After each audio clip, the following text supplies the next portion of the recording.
आज मैं आपको बताऊंगा 10 से लेकर के 19 तक की संख्याओं के लिए गुणा करने का सरल तरीका। तो सबसे पहले मैं उदाहरण लेता हूँ 10 गुणा 10 का। 10 को 10 से गुणा करेंगे तो 100 आएगा। ये तो बहुत सरल है, ये तो सबको आसानी से आ जाएगा। मेरा इसको गुणा करने का तरीका क्या है वो मैं आपको बताता हूँ। ऊपर लिख दिया 10, नीचे लिख दिया 10, दोनों का इकाई अंक 0 है। 0 को 0 से गुणा करना है, कितना आएगा 0। फिर क्या करना है, नीचे वाली जो संख्या है 10 उसके दाएं के अंक को छुपा लो। जो भी संख्याएं दिख रही है ऊपर नीचे उनको जोड़ दो। जैसे दाएं का अंक मैंने छुपा दिया तो ऊपर 10 और नीचे 0। 10 में 0 जोड़ोगे तो 10 ही आएगा, यानी कि 10 गुणा 10 करने पर कितना आ जाएगा, 100 आ जाएगा। अब एक और उदाहरण लेते हैं 11 गुणा 11 का। 11 गुणा 11 करेंगे तो आपको पता है 121 आएगा, लेकिन मैं जो तरीका बता रहा हूँ उससे 121 कैसे आएगा वो देखते हैं। 11 गुणा 11, इकाई का अंक ऊपर भी 1 नीचे भी 1, 1 गुणा कितना आएगा 1। अब दाएं के अंक को छुपा लीजिए। अब जो भी ऊपर नीचे संख्या दिख रही है उनको जोड़ दीजिए। 11 + 1 कितना होगा 12, ये आ गया 121। अब एक और उदाहरण लेते हैं 12 गुणा 12 का। 12 गुणा 12 करने पर 144 आएगा। अब मैंने जो तरीका बताया है उससे कैसा आएगा वो देखते हैं।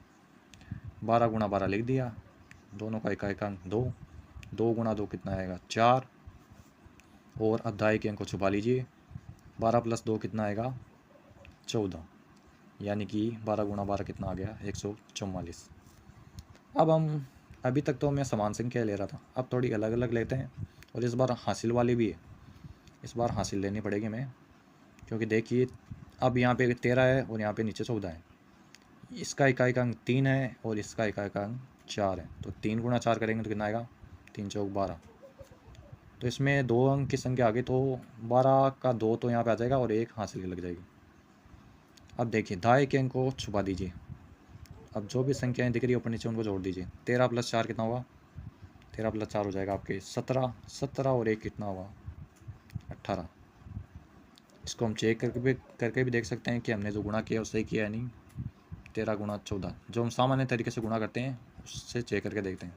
4 × 3 = 12, हासिल लग गई 1, 4 × 4 4 और 1 5, फिर 1 को 3 से तो 3 आएगा, 1 को 1 से करेंगे तो 1 ही आएगा, ये आएगा 2, और ये कितना आएगा 5 × 3 = 8, और ये 1 का 1। आंसर बिल्कुल सेम आ रहा है, यानी हमने जो गुणा किया वो एकदम सही किया। चलो 2 उदाहरण और मैं आपको बता देता हूँ।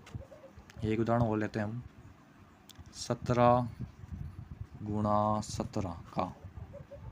तो यहाँ इकाई का अंक 7 है, यहाँ भी 7 है, तो 7 गुणा 7 कितना होगा 49, तो आंसर की लग गई 4। अब दाएं के अंक को छुपा दीजिए। क्या दिख रहा है, ऊपर 17 और नीचे 7। 17 और 7 कितने होते हैं 24, 24 में 4 जोड़ेंगे तो कितना आएगा 28, यानी 17 गुणा 17 करेंगे तो कितना आएगा 289। अब एक लास्ट एग्जाम्पल में आपको और बता देता हूँ तो आपको ये पूरा समझ में आ जाएगा। लास्ट में अब फिर से हम अलग अलग संख्या लेंगे। जैसे मैंने ऊपर ले लिए 15, नीचे मैंने ले लिया 19। अब देखिए ऊपर इकाई का अंक 5 है और नीचे इकाई का अंक 9 है, तो 5 गुणा 9 करेंगे तो आएगा 45, हासिल की लग गई 4। दाएं के अंक को छुपा लीजिए। 15 और 9 कितने होते हैं, 15 और 9 होंगे आपके 24, 24 में आप 4 जोड़ोगे तो कितने होंगे 28, यानी कि 15 को जब आप 19 से गुणा करेंगे तो कितना आएगा 285। गुणा करके चेक भी कर लेते हैं हम। 15 गुणा 19 तो 9 × 5 = 45, हासिल की लग गई 4। 9 एकम 9, 9 और 4 13, फिर 1 को 5 से तो 5, 1 को 1 से तो 1। अब जोड़ लीजिए इनको, यह आएगा 5, यह आएगा 8, यह आएगा 2। आंसर बिल्कुल समान आ रहा है, यानी हमारा जो तरीका है गुणा करने का वो एकदम सही है।